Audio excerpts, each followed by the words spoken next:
Hello and welcome to A Penny Saved. Today I'm going to be showing you how to save over $1,000 per year.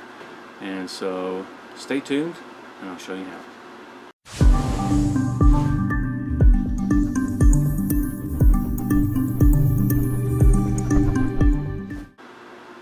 Welcome back.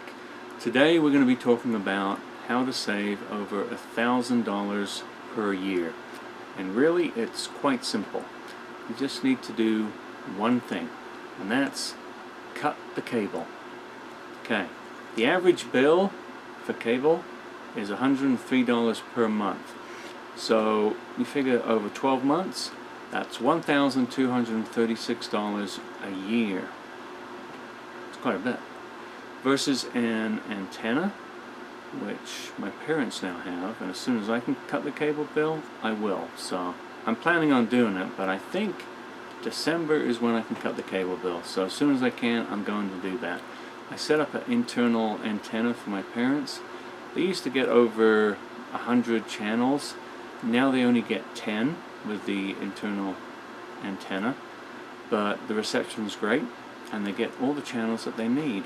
They don't really want all of those extra channels that just don't help them.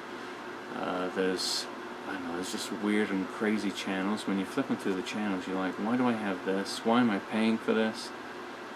It's all part of a bundle. It makes it seem like you're getting real value for your money, but really, those, say, 200 channels that you have, you probably only watch 10 or 12. So why not just cut the cord, get most of the channels you really want to watch with a free antenna, and then you can sign up for other services which are far cheaper, such as Amazon, Netflix, and Hulu. These offer programming services at about $10 a month. That's a lot better than 100 something, and that doesn't even include the add-on packages. So you'll be saving a lot of money. If you do cut the cable and you go for the antenna, which is a one-time $50 cost, then your savings per year look to be about, well, they are $1,186. That's quite a bit of money, especially for a lot of channels you don't watch. Maybe one or two that you do, but do you really need them for that much money? Is it worth $1,000 to you to get those extra one or two channels? The cable company says yes, but hopefully you're saying no. Let me read you a couple of quotes here. One's from Fortune magazine. Too often, the comparisons, these are comparisons of different cable companies and their bills, the comparisons quote a low promotional or entry-level price for the cost of a cable TV package, instead of looking at the real prices people actually pay. Left out of the superficial analysis all too often are set-top box fees, regional sports network fees, fees dressed up as faux taxes, and actual taxes. So we've got quite a few things there. Let me continue with a quote though. Once a year, Lichtman Research Group releases the results of its survey of TV households, including what people actually pay. Every year is a new record. Bills rose 39% from 2011 to 2015, almost 8 times the rate of inflation. And that's the quote from Fortune magazine. Now I'll agree, the rate of inflation I believe is artificially too low, but still 8 times the rate of inflation, that's crazy. So they're really making quite a bit of money. And the quote also mentions too, you've got set-top box fees, regional sports network fees, fees dressed up as faux taxes. So you may see some taxes on there and you go, what's that? I don't recognize that. But you don't recognize it because it's not a real tax. They've made it look like a tax. And then you have actual taxes. So you're probably actually paying a lot more than the $103 that I quoted you, but that's the price we're going to go with for now because I don't want to overinflate my savings that I'm getting for you. So let's go with the 103, but still, you know you're not getting the best value for your money. All these little extra fees and charges, they really add up. I remember when I had cable several years ago, before I moved, that our cable bill got up to around $230 a month. I often just had it on auto pay, so I didn't really realize how much I was paying. Every now and then though, I'd go through my budget, I would look at my expenses, And I would see that and just be, wow, what am I paying for? I don't really watch that much TV. And you know, it would be a good thing if all of us watched less TV. Maybe instead of watching TV, we actually read a book or conversed with our family, things like that.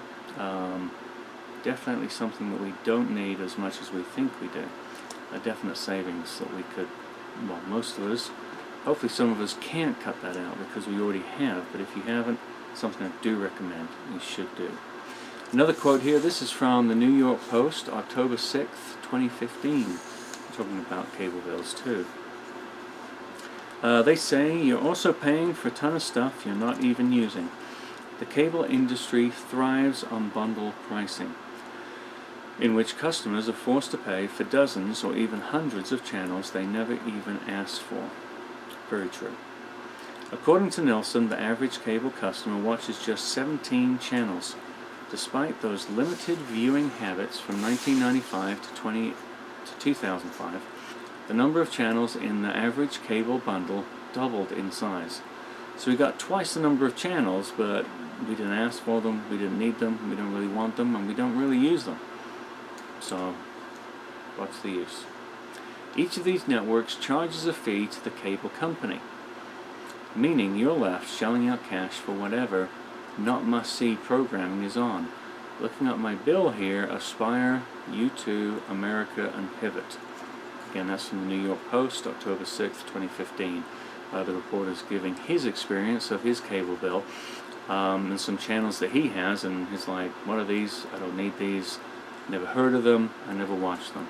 So yeah, that is interesting. There is a lot of not must-see instead of must-see TV out there, and it is interesting that all of those channels seem to be giving you extra value, and they're all charging that cable company a fee to show their channel. And the cable companies are smart. They know that, okay, I'll pay that fee because I can charge probably twice that to my customer in the end, and say, look, I've given you 200 channels now. Isn't that value for money? Really, if they're giving you crap, it's not really good value for money. If you would go out shopping for food and someone gave you 20 cans of generic split pea soup and maybe some pork rinds, let's see, something else I wouldn't want to eat, maybe 5 bags of lentils. Those would be things you'd be like, well, great, thanks for the free stuff, but I'm not going to use that. And then when you find out, when you get to the register, oh, I actually was charged for those, and then the clerk says, but look at how much food you got. Isn't that great value for your money? Not if you're not going to use it. So if you're not going to use it, there's no value there. A lot of the channels you have, they're not worth it. You're not using them. You don't need them. There's probably only 5 or 6 channels that you really would want to keep, that you actually watch, the shows you like. I'm not saying you shouldn't watch any shows and you should abandon TV altogether.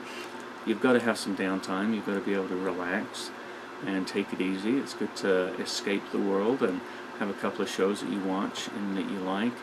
I just feel like we watch way too much TV, and there's more constructive, productive things that we could be doing.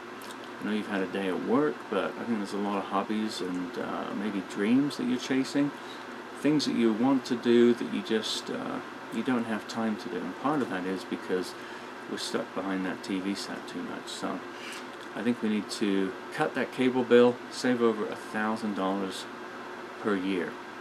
So that's my advice for today. I hope you do it if you haven't already. If you have, that's great. Keep saving, keep cutting down those bills. But the cable bill is a big one. So good luck with that, and I'll see you later. Thanks. Bye. I almost forgot, today's quote is, you only fail when you fail to try. It's very true. If you fail to try, then you're guaranteed to fail. If you keep failing but you're trying, eventually you will succeed. There's many famous people in history that can attest to that, and there's many people that have succeeded in whatever endeavor that they've followed that will attest to that also. Remember, you've got to keep trying. If you fail every now and then, that's okay, as long as you keep trying. So, that's our quote.